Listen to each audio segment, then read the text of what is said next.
Hoy quiero responder una pregunta que normalmente no se explica con suficiente claridad.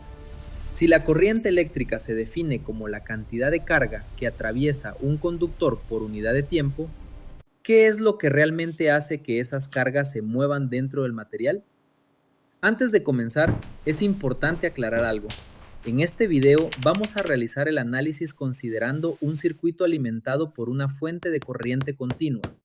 Esto nos permite estudiar el comportamiento de la corriente eléctrica de una manera más clara y directa, porque el campo eléctrico dentro del conductor permanece estable en el tiempo. Más adelante también analizaremos lo que ocurre en corriente alterna, donde el comportamiento puede cambiar dependiendo del tipo de carga conectada al circuito. Pero para entender los fundamentos de cómo se mueve la carga dentro de los conductores, comenzaremos con el caso de corriente continua. En el video anterior vimos precisamente la definición fundamental de corriente eléctrica. La corriente se puede expresar como I igual a dQ sobre dt. Es decir, la corriente es simplemente la rapidez con la que la carga eléctrica atraviesa una sección del conductor. Si aún no has visto ese video, te recomiendo hacerlo primero, porque ahí explico con más detalle qué significa realmente esta expresión. Pero ahora aparece una pregunta muy importante. Si la corriente es carga moviéndose, ¿qué es lo que hace que esa carga se mueva dentro de un conductor? Vamos a realizar el siguiente análisis mostrando con un poco más de precisión lo que sucede en una sección del conductor. Por efecto de la fuente de voltaje en el circuito, se establece un campo eléctrico dentro del conductor. Ese campo eléctrico ejerce una fuerza sobre las cargas eléctricas. Esta fuerza va en sentido contrario a la dirección del campo eléctrico y se puede expresar como F igual a Q por E. Es decir, la carga eléctrica experimenta una fuerza cuando existe un campo eléctrico. Como resultado, los electrones comienzan a desplazarse dentro del material. Sin embargo, los electrones no se mueven libremente como si estuvieran en el vacío. Dentro del conductor están interactuando constantemente con los átomos del material. Debido a estas interacciones, el movimiento promedio de los electrones es relativamente lento. A este movimiento promedio lo llamamos velocidad de deriva. Ahora imaginemos una sección del conductor A. Si observamos cuánta carga atraviesa esa sección durante un intervalo de tiempo, podemos calcular la corriente. Por ejemplo, podríamos considerar que por esta sección 2 coulomb atraviesan el cable cada segundo. Si esto es así, entonces se puede decir que la corriente I es igual a 2 amperios. Pero si analizamos lo que ocurre dentro del material, podemos describir esa corriente en términos de las propiedades microscópicas del conductor. Por lo tanto, vamos a analizar ahora cómo se expresa la corriente a través del conductor, utilizando una interpretación microscópica. Esto nos dice que la corriente depende de 4 factores principales. Primero, ¿cuántos portadores de carga existen en el material? Eso se representa con la densidad de portadores N.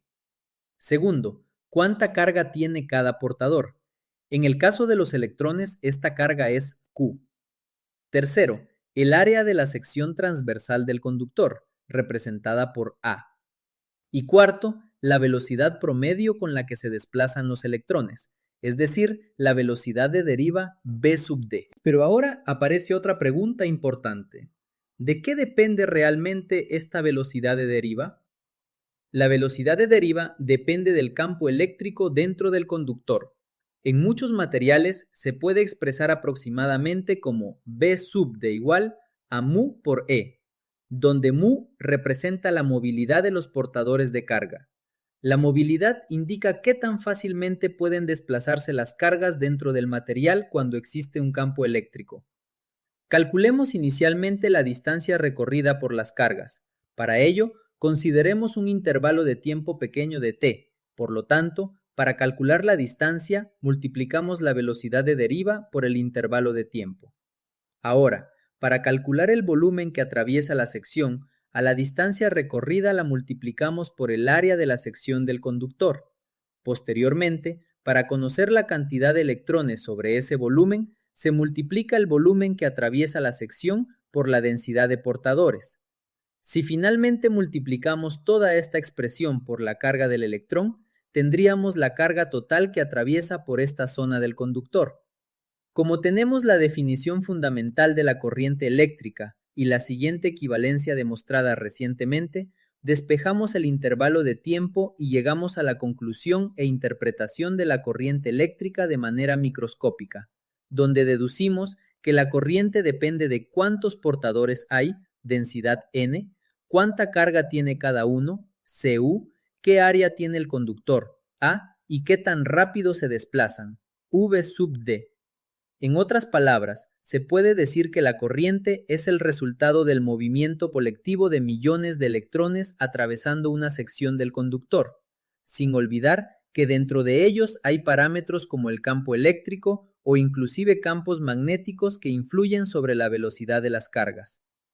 Recordemos lo siguiente, habíamos visto que la velocidad de deriva puede expresarse como v sub d igual a mu por e. Si sustituimos esta relación en la ecuación de la corriente, obtenemos lo siguiente, I igual a N por Q por A por mu por E. Observa algo interesante aquí.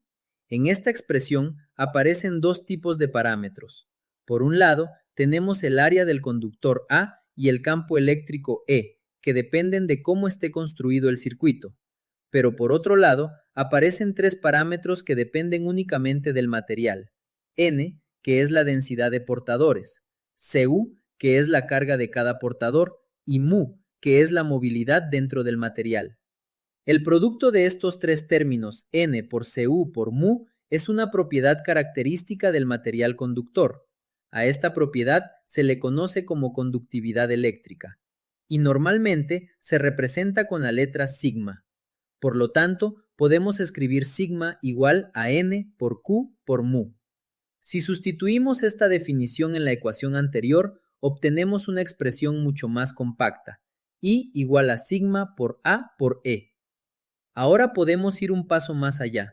Si dividimos ambos lados de la ecuación entre el área del conductor, obtenemos una nueva magnitud muy importante en electromagnetismo, la densidad de corriente. La densidad de corriente se define como la corriente que atraviesa cada unidad de área del conductor y se representa con la letra J. Por lo tanto, J igual a I sobre A. Si sustituimos la ecuación anterior, obtenemos J igual a sigma por E. Esta relación es extremadamente importante en física y en electrónica, porque nos dice que, dentro de muchos materiales conductores, la densidad de corriente es proporcional al campo eléctrico aplicado. Pero aún podemos reorganizar esta ecuación de otra manera. En lugar de trabajar con la conductividad, muchas veces se utiliza otra propiedad del material llamada resistividad. La resistividad se representa con la letra ρ y se define como el inverso de la conductividad, es decir, ρ igual a 1 sobre sigma. Si recordamos que sigma era igual a N por Q por mu, entonces podemos escribir también ρ igual a 1 sobre N por Q por mu. Esta expresión es muy interesante porque nos dice algo profundo sobre los materiales. La resistividad depende de tres factores microscópicos. ¿Cuántos portadores de carga existen en el material? ¿Qué carga tiene cada uno? ¿Y qué tan fácilmente pueden moverse dentro de la estructura del material?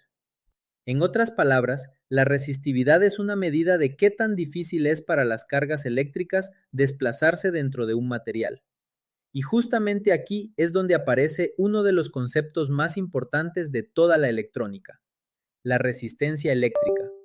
En el siguiente video vamos a ver cómo esta propiedad microscópica del material, la resistividad, se conecta con la geometría del conductor para dar origen a una magnitud que usamos todo el tiempo en circuitos, la resistencia.